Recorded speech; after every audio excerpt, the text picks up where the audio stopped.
have 5 minutes to tell us about himself and why he's running and his platform. Okay, great. Thank you all very much for inviting me to this panel discussion. I really am, and I'm enjoying being here. It's a pleasure to meet you all in person and hopefully in person in the future. I look forward to that. Introducing myself, my name is Andrew Daly. I actually was born in the Midwest in Michigan. I have traveled around to different places, lived different cities and states, and that cumulative experience has led to where I am now. I'm now back in the Midwest in Missouri. I'm actually in Fulton, where I live now. I am active athletic director at the Missouri School for the Deaf. Right now, I am really getting my campaign on three different issues, one being accessibility, inclusivity, and the third one is making America a happy place to live in. And I know that the first two of those things, accessibility and inclusivity, can be achieved. The third one is going to be the most difficult of all because there are so many different issues that need to be worked on and worked through. Also, I'd like to throw out one thing. Whenever you see me signing, you will see a little bit of lag of a few seconds behind to allow the interpreter to have a little bit of time to catch up with what I am saying, just so that you're all aware.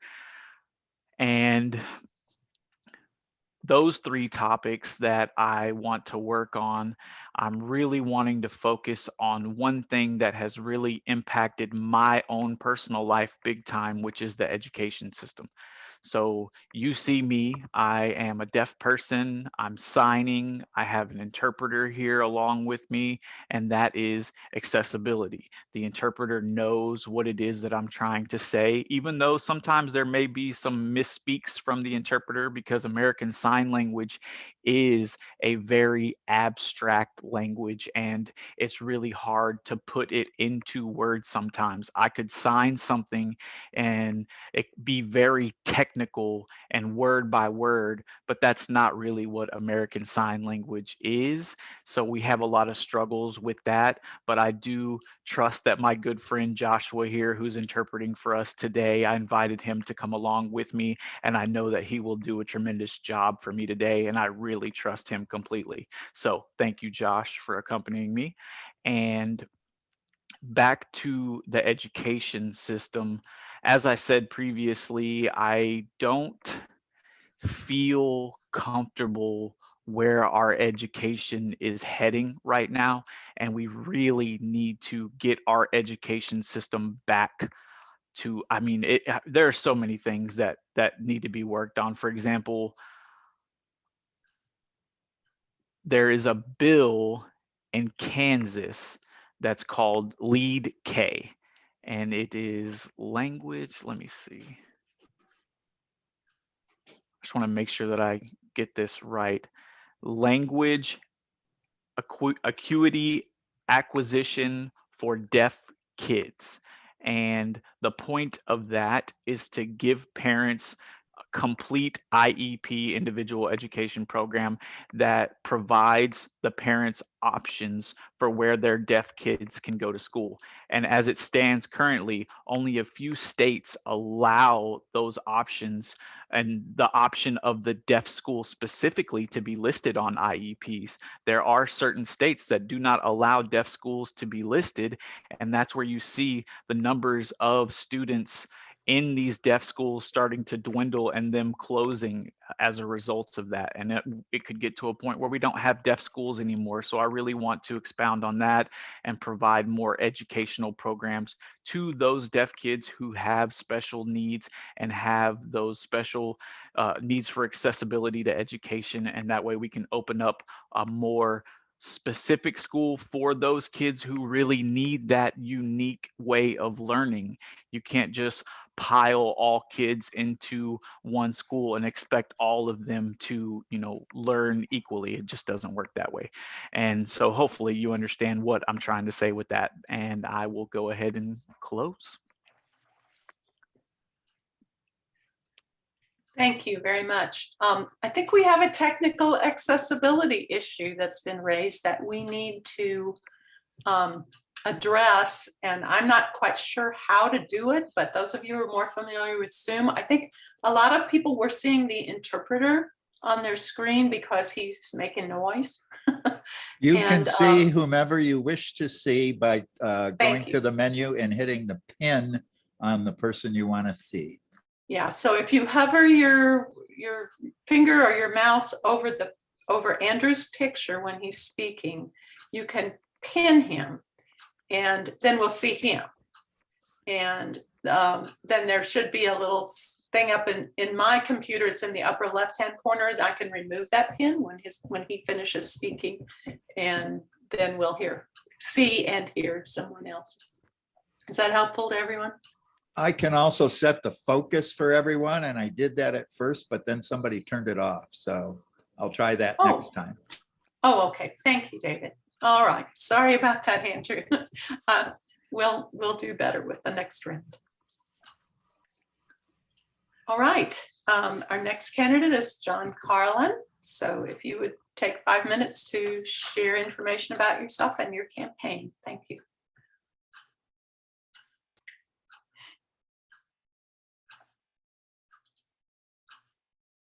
Still on mute. Just like a normal Zoom call, still on mute. Okay, let's try this again. Thank you to everybody at the Muleskinners for having this opportunity for Andrew, Bethany, and myself to address you this afternoon. It's a great opportunity, and I'm sure we're all tremendously grateful for it. It's a hard day to proceed with business as usual. Nancy Pelosi began her press conference today by declining to wish everybody a good morning because it just plainly wasn't a good morning, and I kind of feel the same way as we've hit the afternoon. It's not a good day. It's a day that we've known has been coming. It has not softened the absolute kick to the stomach that seeing this actually happen has caused. Obviously, I assume everybody at this point knows that the Supreme Court has now proceeded to officially overturn Roe v. Wade, that within 10 minutes of that decision, the state of Missouri became the first in the nation to issue a complete and total ban on abortion with no exceptions for rape and incest. It's hard to even put into words. But trying to proceed as normal, because we do have to continue on. We have to continue our fight on all of these fronts. My name is John Carlin, and I am running to end the treasonous but otherwise unremarkable career of Blaine Luetkemeyer. The only consequential thing that Congressman Luetkemeyer has done with his now 12 years in Congress, really it was his vote on January 6th to side with those who would overthrow the United States government. Beyond that, he's taken every opportunity that's been available to him to hurt Missourians and to hurt Americans, particularly those with limited means, as he's voted to increase the rights available to payday lenders who really, of course, need it. One of the primary issues that I'm making my campaign about is also an issue that Blaine Luetkemeyer can be summed up by. If you look at Blaine Luetkemeier's newsletter, there's a phone number at the bottom where or someone on his staff will read to you his newsletter if you don't have internet access. That's awfully kind and all, but it's very, very similar to offering somebody without electricity in 2022 to send them a candle by Pony Express. It misses the entire point of the problem. With the huge percentage of rural territory in our state, there's a lot of areas that don't have reliable access to internet access to broadband, which is why Luetkemeyer makes that offer. But the real problem is that large portions of our state don't have access to broadband. And because of that, we are suffering a brain drain as hundreds and thousands of students graduate high school and graduate college and don't want to stay where they are. They want to go to where they can find opportunity. By funding rural broadband, we can assure jobs can grow in these communities, because as we've learned through the past 2 years, and as we sit here on Zoom ourselves today, just about every job in the world can be done remotely. So if you want to have a high-tech job and you want to live in Marist County, Missouri, you can do that if we get internet online there. That creates jobs, that creates tax base, that creates opportunity, that adds opportunity for online education, for telehealth, and countless opportunities that are not there. We don't need to be reading people newsletters because they don't have internet access. We need to be giving them internet access. We're also now not even a month removed from our latest horrific school shooting, which in and of itself was about 10 days after a horrific shooting at a grocery store. Republicans continue to insist that this is purely a mental health issue, or as Ted Cruz insists, the answer is to only have one door. The answer isn't to have one door. The answer is to have limited access to the weapons that cause these horrific tragedies. I'm not saying we should repeal the Second Amendment. I don't want to take anybody's gun. I do want to make sure that we are keeping weapons of war out of the hands of people that have no business having them, to do things that nobody would ever want to see done with them. Thank you very much. I look forward to answering your questions. Okay, thank you. All right, Bethany, it's your turn. Hello, everybody. And I just want to echo what John said. Thank you to the Muleskinners for having all of us. My name is Bethany Mann. I'm running for Congress in Missouri's 3rd District. I grew up in Forestell, Missouri, and I received a bachelor's degree in chemistry from the University of Illinois. I started my career working as an intern at the EPA, testing water and soil samples for heavy metal and toxic contaminants, using stuff in the lab. After I left the EPA, I wound up working in the industry. I work in technology, and I solve problems. So my life has been a giant episode of how it's made. So I've been in everything from a rendering facility where animal parts are rendered, to pet food facilities where they're making pet food. I've had an Oreo seconds after it was sandwiched off of the line. Nowadays, I spend more time in energy labs and ethanol producing facilities, as well as water and water infrastructure labs. So that's a little bit about my background. I'm passionate about education, science, and technology, and bringing people together. And my goal is to make Missouri and the 3rd District a leader when it comes to important issues that strengthen the middle class and build up working families. I believe in things like equal and fair bargaining rights for farmers, advancing developments in infrastructure from broadband technology to roads and bridges, and ensuring that our students receive equal access to high quality education and fully funded schools. My husband, Carson, is a professional musician here in St. Louis. He's a made man on the St. Louis music scene. We have an 11-year-old stepdaughter, and I have an 11-and-a-half-month-old son, Randy, so I'm a new mom. But let's talk about the future and what we can do to move Missouri forward together. So as far as education goes, our state is currently trailing behind in many areas. Our students need a quality education and support from pre-K to secondary education.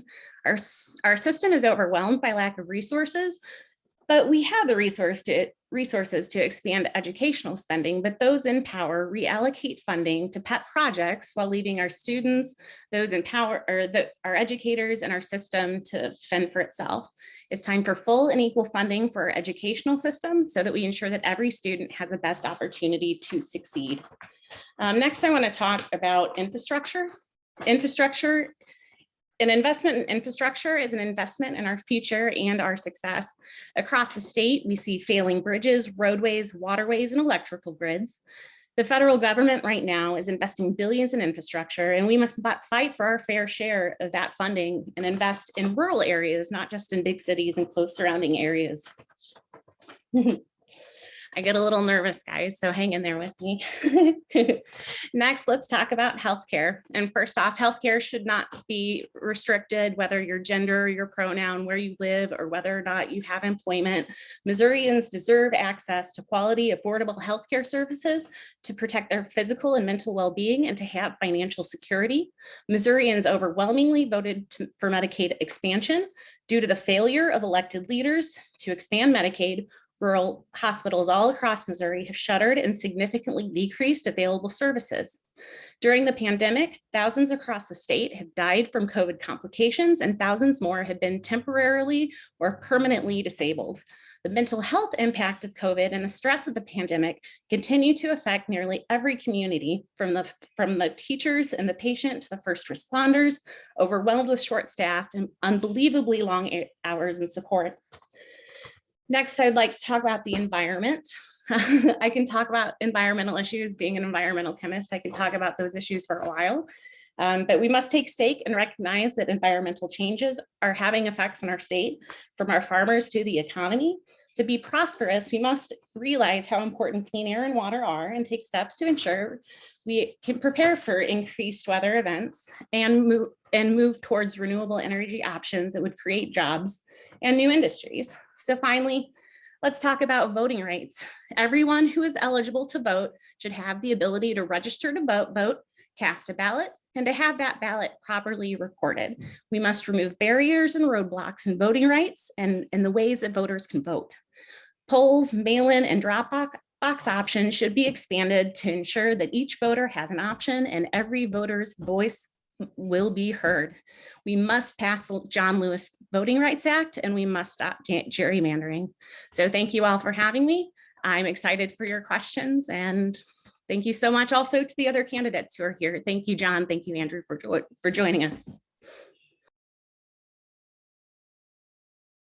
Okay, thank you very much. This is the time when we open this up for questions from the participants. So it's easiest to see if you raise your hand using the reactions button at the bottom. But if you don't have that, then just wave your hand at me. It looks like Herb or Sue has the first question.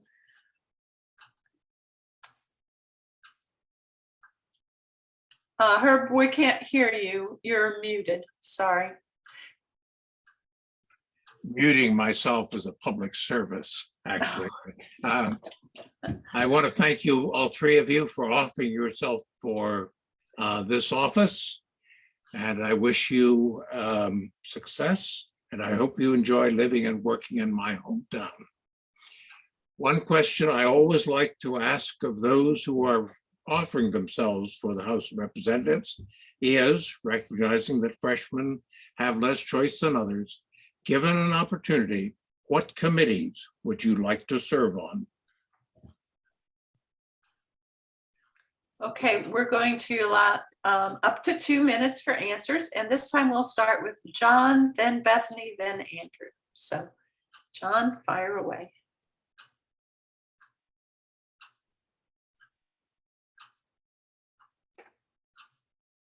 I'm gonna have to remember to keep doing that. Thank you for the question. I think anyone living in this part of the country that wants to be a member of Congress should also want to be a member of the Agriculture Committee. It has such an impact on the economy and the way of life in this state. I would also like to be part of oversight and judiciary.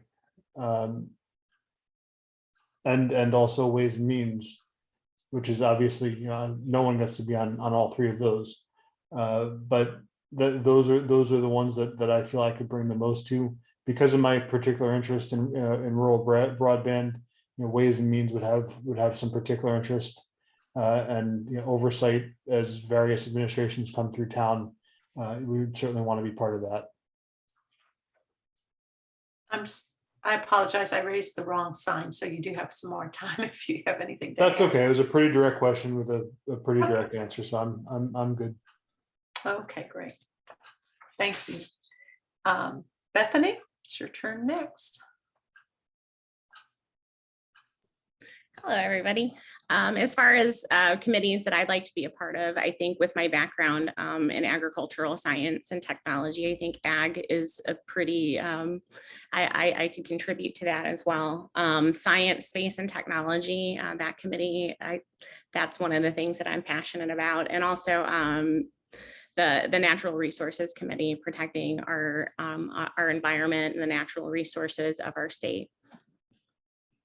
So those would be my three if I had to pick three. Right, thank you. We'll next go to, I have a question in the chat and then I'll call on Carl. Andrew didn't get to go. Oh, thank you. Thank you. That's why I need help with this. I'm so sorry. Go ahead. Okay. So there are actually two top committees that I think I would like to be a part of. The first one, education and labor. I think that it's pretty much a given since I work at a school and I see a lot of teachers and teachers' aides frustrations with how the education system has gone. So I think that one obviously was a given. And then the second committee I would like to be a part of is the science, space, and technology as well, because I just believe that we need to advance our humanity somehow, and the best way to do that would be through science and technology and space. All right, thank you. Thank you very much. All right, now we'll go to the question in the chat. And this time, Bethany will go first, then Andrew, then John. So the question is to all candidates, what are your views about balancing infrastructure with fossil fuels? Now, we may need some clarification on that. Al, are you referring to funding for those things, or? My reference is really, how do you view the priorities? Infrastructure versus fossil fuels. Okay, Bethany, you go first this time. Okay, sure. So I think it's pretty clear right now we're facing an energy crisis. I mean, if you talk to farmers, one of the two things that are killing them right now are the cost of chemicals and materials to farm, and then also energy. And so how do you balance, where you spend your money? As far as fossil fuels go, we need to start switching to more renewable energy options. Fossil fuels are not the future of energy production. We should have more options to expand that. As far as infrastructure money, I don't know if you really have to separate them, because we both have serious problems there. One is that we have an energy crisis. The other is we actually have a water crisis right now. And I believe that water infrastructure in particular is critical, not just to improving our infrastructure, but also manufacturing. And in order to generate a lot of energy, whether it's nuclear or fossil fuels or ethanol production or anything, you need good water. And right now we don't have high quality water here in Missouri. In fact, the EPA just released a new advisory for 6 chemicals known as fluorinated compounds, PFAS compounds, that are in all of our water right now. Not to mention dirty water that flows through manufacturers. I mean, water is the heart of manufacturing. So when your water's not clean, it messes up a whole lot of in your manufacturing process. So I think in order to have more renewable fuel options, we also need to invest in infrastructure, particularly building up water infrastructure. Kind of a tricky question, but it's awesome. Thank you for asking. Okay, thank you. Andrew, you're up next. All right. That is a good question, actually. So balancing infrastructure and fossil fuels, I think that would be a difficult one to tackle, because obviously we know that fossil fuels are so embedded into our way of life that, we all use gas daily. Everyone and everything, it seems, uses gas every day. So that's just so hard to phase that out and completely remove our dependency on gas. But being a realist, I know that that's not going to happen, right? We're not going to completely end our dependency on that anytime soon. But what we can do is use fossil fuels to advance our research on alternative energy sources and use that method to try to improve our infrastructure at the same time. Thank you. Okay. Thank you. John, you'll be next. So I actually don't see there as a need to balance, because so much of what we need to do to pull ourselves out of the environmental crisis that we're in is dependent on how we move forward with infrastructure. Now, the Republicans take a very typically conservative view of what infrastructure means, and it's roads and bridges and more things for us to run our high consumption vehicles across. But infrastructure to me also includes bringing us up to speed with some of our European counterparts with high speed rail and other means of transportation that reduce fossil fuel consumption, producing alternate delivery means of energy. So to me, a well-made investment in infrastructure, assuming we're investing in 21st century infrastructure designed to increase efficiency, is also an investment in our environmental safety. So to me, it's not an either or money. That is money that's very reasonably spent simultaneously to service both needs. Thank you. Thank you. All right, we're ready for another question. I think Carl is next, and this time Andrew will be the first one to answer. Yeah, hi. One of my interests, it was brought up by Jonathan, I think it had to do with the broadband issues, although he actually brought up rural broadband issues. My interest is municipal broadband issues, but also rural statewide. We missed an opportunity to prioritize those in terms of the first tranche of ARPA funding, which is a separate category for broadband. But I was interested in your views about broadband generally, and also with Joshua in terms of any adjustments that are necessary with providing broadband because of the deaf, for example, and also in terms of our other guest with her perspectives on broadband as it relates to infrastructure in the state of Missouri. And I think you meant to refer to Andrew. So Andrew, you're first. Andrew go was right signing. ahead. Yes. I'm confused. Andrew was signing, right? No, other way around. Andrew is the candidate. I've That's got it okay. the wrong way. Sorry. Yeah, I'm the one who's signing. Yep. I wrote it down the wrong way. Sorry. Okay, no, you're fine. That's all right. So as a deaf person, broadband access to me is extremely important because right now everything is starting to shift towards doing everything virtually, like somebody mentioned earlier. So that is one of the other things that we really need to tackle is the issue of improving Americans with Disability Act, ADA, that was signed into law 20 years ago, over 20 years ago, has not been updated since, and ADA doesn't apply to internet. So all of this video, YouTube, Facebook, all of these things that have that video content are not legally required to provide captions. So this is something that you can see that I'm obviously not happy with, but that is a topic for another day. But broadband definitely is important to me. I think that we all should have access due to our First Amendment, freedom of speech, freedom of press, freedom of information, having that information be shared. So all people should have access to that shared information and be able to form their own opinions, provided that they all have access to that information. You can't restrict information to specific people because that is how you start to divide. Thank you. Thank you. Okay. John, you'll go next on this one.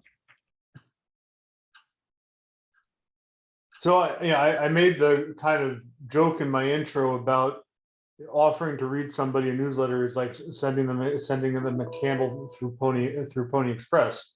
But I mean, it's really not that extreme of a joke, because we live in a world today that is, fully dependent on broadband, not just in rural communities, but across the country.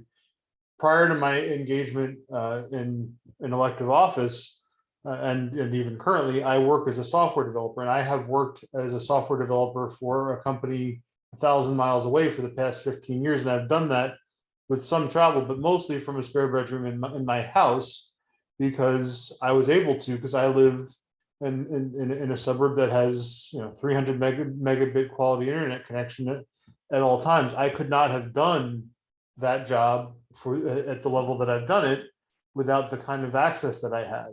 So it's, and people I think still are tempted to relegate mobile broadband and mobile as luxury items, but they're absolutely not in 2022.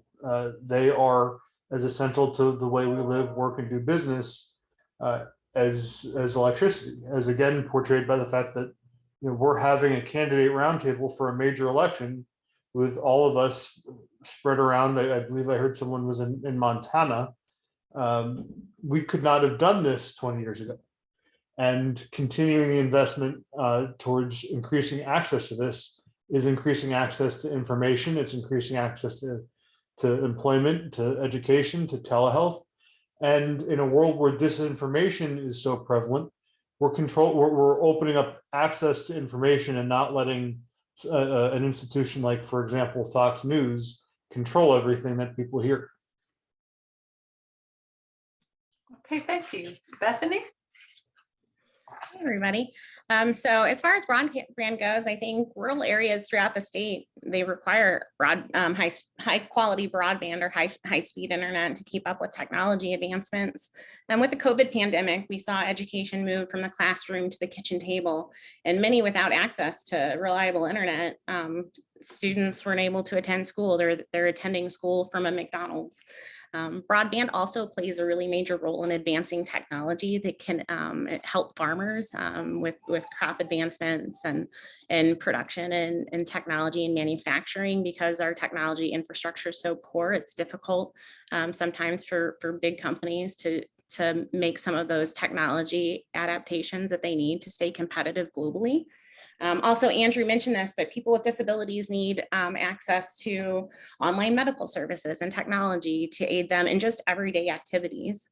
Education and job training, high paid jobs can be done online now, and there's no reason we should be restricting Missourians to jobs that pay less because we won't innovate. And we also, when we talk about technology and broadband, we need to make sure that we're protecting that infrastructure. We need to make sure that we have strong antitrust laws to protect us. When you have limited access to broadband technology, I mean, out in the sticks where I live, we have one broadband provider, and they can charge it basically whatever they want.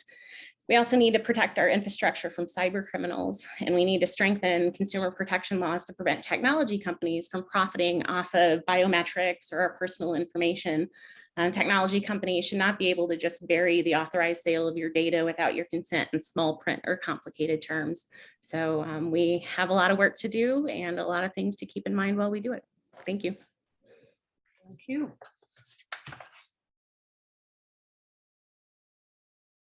Sorry, I just muted myself. Thank you. David Loosehold has a question, so he can go next, and John will be the first person to answer this one. I want to thank all three candidates for running for office. Thank you very much.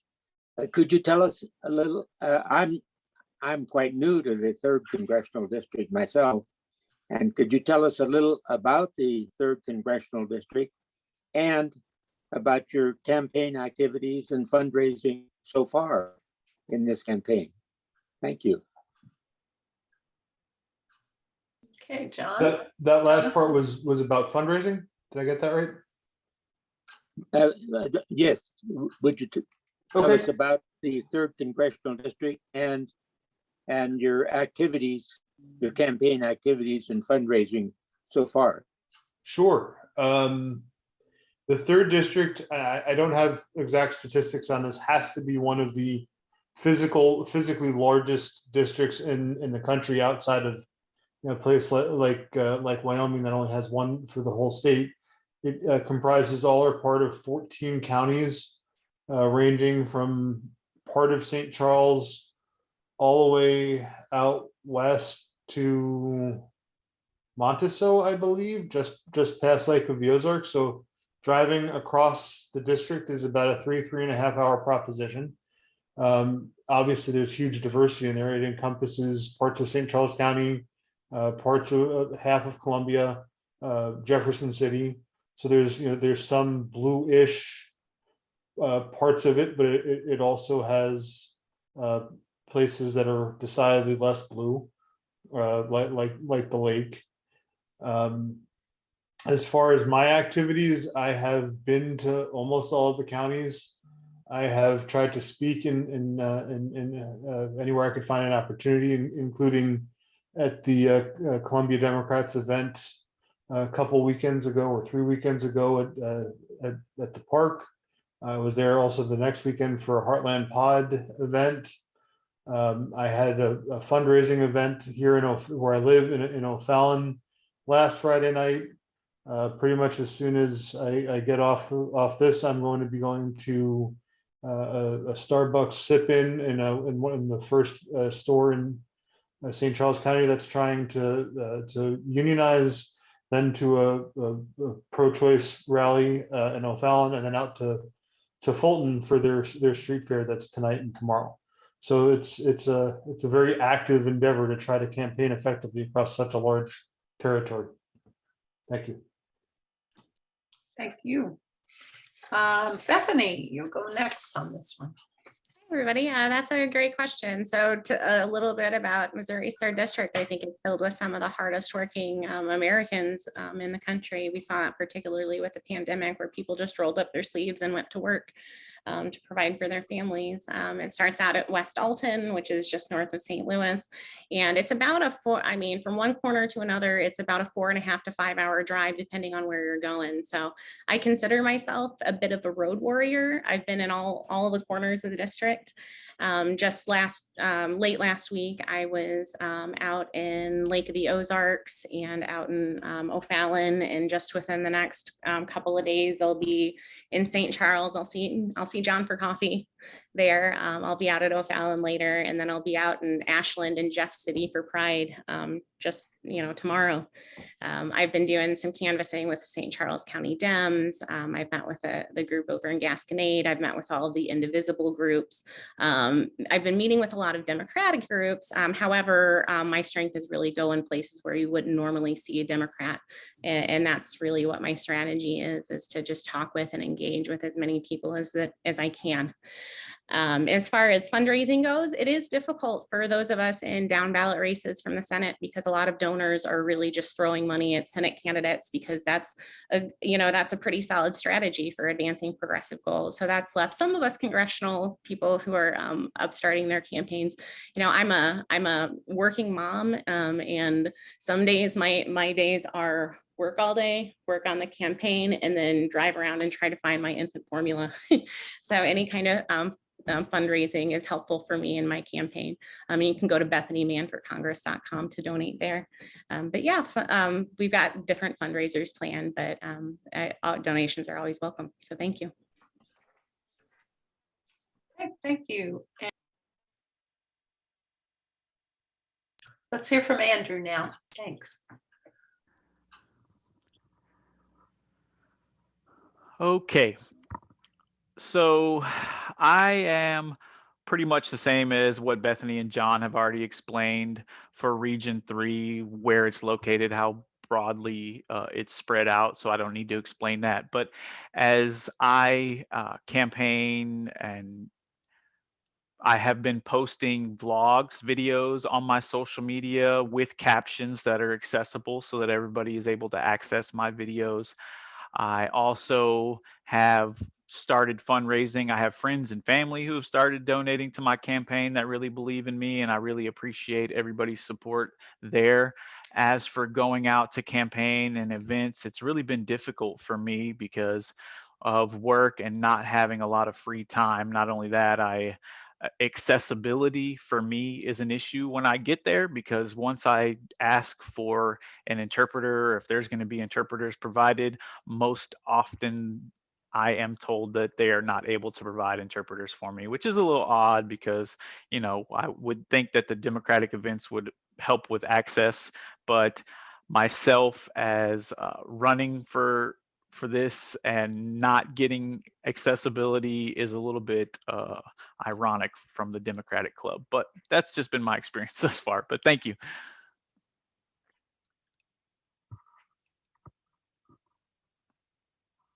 Thanks very much. It looks like we have a question from Alice Turner next. Alice? Hi, unmuting.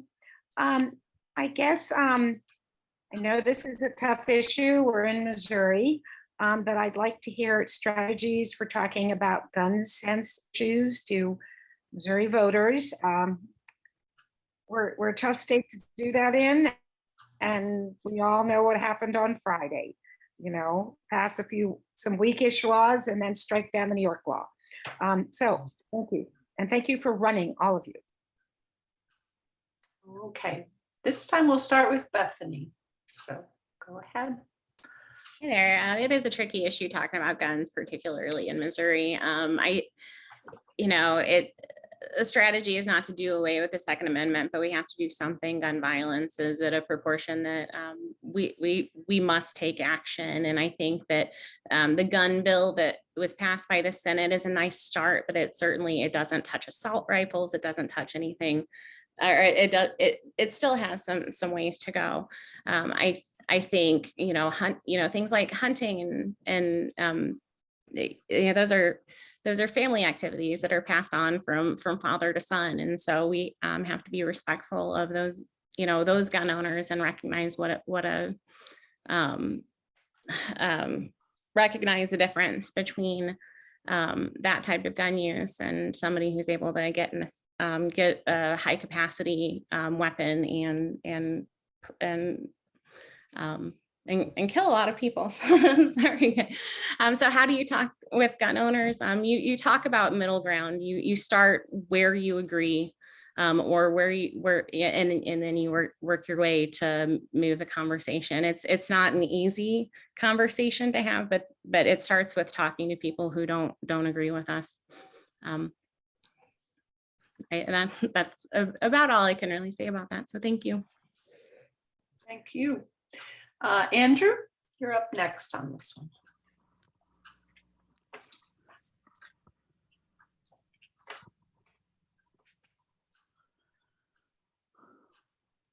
Oh, am I on the screen? Sorry, am I not up? Yeah, I can see both of you, but again, for some reason now I need to pin Andrew in order to see him. There. Oh, okay. Now I'm on. I was trying to see myself in the full screen. As for gun control, I think that obviously is a very sensitive topic to discuss, and which is understandable. I grew up in a Republican family. I understand their perspectives on guns and gun ownership, where I do also understand the Democratic view on those. And just to clarify, I do support gun ownership. I support Second Amendment rights. Obviously, we do. But more than that is where everything starts to get murky. And one thing that I definitely do support is gun control that is reasonable, sensible, and makes sense for everyone. Thank you. Thank you. Jonathan? So I think that the issue is really one of perception than one of reality, and that's probably almost worse because you have people that have this primal fear that what we're looking to do is strip them of their rights. And I had a conversation with a woman earlier this week where I had said I want to go back to the 1994 assault weapons ban. And her response was, why are you trying to take something away from me? So I had to slow down a little bit and I said, do you have a military grade assault weapon? And she said, well, no, why would I need that? And I said, would you pass a background check? She said, of course. So, and I said, so I'm literally not looking to take anything from you. You are a qualified gun owner, and I don't want to take anything that you might have, nor do I want to prevent you from buying anything in the future. My interest is in preventing weapons of mass destruction, not in preventing you from defending yourself or going hunting. And it reached her. It's hard to do this on a mass scale, but she stops. I never really thought about that. All I hear is people wanting to take it away. I never really thought about that. That I would still be perfectly capable of getting anything that I want within the framework that you're proposing, and it seemed to actually really resonate. And I think those are the conversations that we have to be having around the state.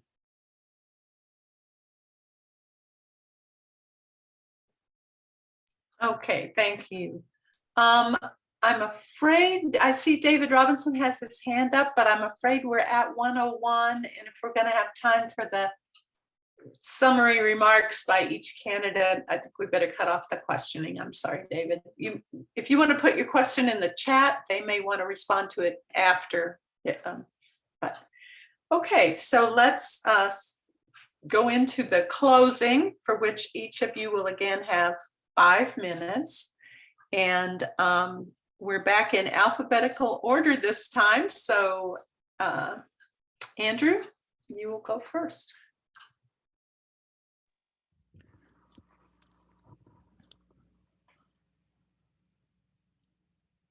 Okay, I want to thank everyone again for me personally having me on this panel. I really do appreciate that. I've enjoyed seeing the other candidates' ideas and what we can do from this point going forward. So really, my philosophy is pretty simple, just accessibility, inclusivity, and making America a happy place to live in.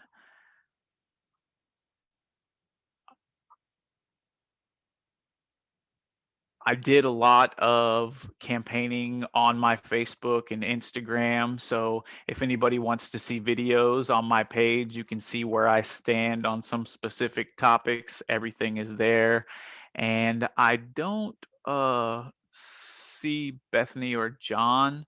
I don't know if you guys have videos on your social media, but I don't know about those specific issues because right now, like I said before, everything is just kind of shifting to online, right? So this new age, this is an internet information age. People want to see videos talking about your ideas, and I think I've gotten some positive comments and feedback on that. People are starting to follow because of those videos. And the ideas that I share. And my idea of running is like signing my ideas, saying what I think, and people, if they like those ideas enough, will support you and will start to spread the word about you to their other friends and family. And that's how you draw followers to your page and get their votes. With that being said, I hope that me being looked at as like a deaf person running is not what I want attention on. I just want attention brought to supporting people who have needs for accessibility that need to be heard and their inclusivity. And I want people to be aware that there is somebody that is able to represent them there. And that's what I really want to achieve. So thank you again. I hope you all have a nice day. You too. Jonathan, you're next. So like I said from the very top, thank you to the Muleskinners for creating this forum and opportunity for us to all speak. Thank you to my fellow candidates, Andrew and Bethany, for joining in this today. And thank you to everybody in the Muleskinners for your thoughtful, insightful questions and the good conversation that they've provoked. I didn't talk a whole lot about myself at the beginning, so I just wanted to give a little bit more background before we sign off. I have lived in Missouri for 16 years. I'm originally from the East Coast. I moved out here to be closer to my wife's family in May of 2006, and very proudly and enthusiastically built a life out here. I've raised a daughter who was born here and is now heading into her sophomore, if I can get my head around that, sophomore year of high school. Like I mentioned in the broadband discussion, I am a software developer. I am a very engaged member of Missouri and in my both statewide and locally, and have a great deal of opinions on a great many things, which you can find on my full platform at www.carlen, Karlen, the number 4 Missouri, all spelled out.com. I'll post that in the chat in a second. I'm very excited to get to talk to all of you, and I look forward, even though we've only got 6 weeks left before primaries, I'm still hoping to meet many of you in person as I roam around our gigantic district. And I really, again, appreciate giving up an hour of your time on a Friday afternoon, which has been a bit of a seismic one in Democratic politics. The last thing I would say is, regardless of who wins this campaign, this is a seat that we have to have. And I look forward to supporting, well, hopefully myself, but eagerly to support anyone else that wins this nomination, because we are in a very, very dangerous time. We've seen today what unchecked Republican politics can do, and it's only going to get worse if we don't take control. So whoever wins the seat, I want everybody out here to work tirelessly to get that person elected. Thank you so much, and I'll yield the floor. Okay, thank you. And Bethany, it's your turn. Right. Well, hey, I want to thank the Muleskinners. Thank you for moderating too. I really appreciate you. And thank you to my other candidates, John and Andrew. Anybody who's out here advocating for progressive values is a winner in my book. So I just, want to say thank you to everybody just stepping up. I think that we need to unite and change the conversation. Today is a perfect example of organized efforts over the past 40 years to take people's rights away. And we need to be just as organized. Democrats do need to get better at their messaging. I don't mean that to be offensive, but sometimes we do have a messaging problem, and we need to make sure that we change the conversation and we talk about issues that really resonate with Missouri voters. I think one of the best ways that we support education and infrastructure and other issues is we need to make sure that workers universally have the collective right to bargain. I believe strongly in passing the PRO Act and supporting union work. Right to work is wrong for Missouri, and it always has been. And there is an organized campaign right now to make that a central message of Blaine Lukemeyer and others' campaigns. So I think we need to stand strong and make sure that an attack against one of us is an attack against all of us. And if the women and the LGBTQ plus community and labor, and we all work together to unite and knock on doors, and really it's about meeting people where they are and then moving the needle a little bit. We live in an age of disinformation where many people have been fed things that frankly just aren't true for a variety of reasons. Sometimes when you just barrage people with facts, it actually digs their heels in a little deeper, and it makes it harder for them to get out of some of those old thought patterns. So we just need to refresh and change the conversation so that more people see themselves in the stories that we tell, right? When you talk about, supply chain issues that affect a mom who has an infant, or you're talking about education and accessibility and how that affects, a candidate like Andrew. We need to stand strong in what we believe and unite to turn out the vote. It's going to take all of us out knocking on doors and talking to people and putting content out online. And I think it's possible. Anything's possible. I'm still one of those eternal optimists that believe that we're stronger together and that love still does win, even in these dark and trying times. So I'd like to thank you again for joining all of us. Thank you for having us. For more information about me, my campaign, policy issues, how to get involved, and to donate, that's really important right now too, especially going into the primary. Go to BethanyMannForCongress.com, MANN. I'll put the address in the chat box. And there's also a GIS map in there. So if you're unsure of whether or not you fall in the district, you can check out that also. My website should be accessible as well. So it should be more friendly to those with disabilities. So thank you again for having me, and I'll talk to you and see you soon. Okay, thank you very much. I'd like to share a comment from the chat in case you haven't seen it. David Robinson commented, I am very impressed with all three of these candidates. Whatever happens in the election, I want to see all of them again out there doing their good work. So just wanted to make sure that got shared, and we do thank you very much for taking the time to speak with us. And someone's asking again about the boundary of the 3rd district within Columbia, and that response was yes, it's south of Broadway. So I know a lot of the people who are tuned into this or who will watch the recording from our website live south of Broadway. So, all right, with that, I'll turn it over to David Mallory. All right, thank you very much, Mari, for moderating this, especially coming in from been off for a while. You've been doing a wonderful job. Thank you for that. And I want to thank Andrew and Jonathan and Bethany, all three of you, for being here. I live south of Broadway, so I'm now in a new district, so I've got to get used to that. So I'm looking forward to working with each one of you and seeing what I can do. And I'm sure there are others on here who live south of Broadway in Columbia or south in the southern half of Boone County who are also rooting for all of you and looking forward to you guys, one of you being our next U.S. Congressman.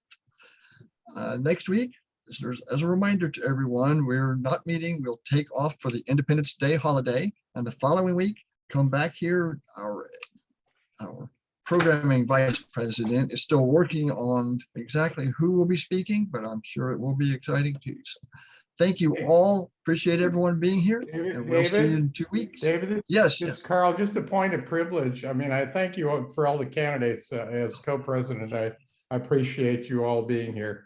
But I did promise you, he just woke up. So this is Barkley, right? And I don't want to steal his thunder because my granddaughter. I'm changing my vote in this election to him. Just my granddaughter just had a baby put him boy in charge. No, you're great.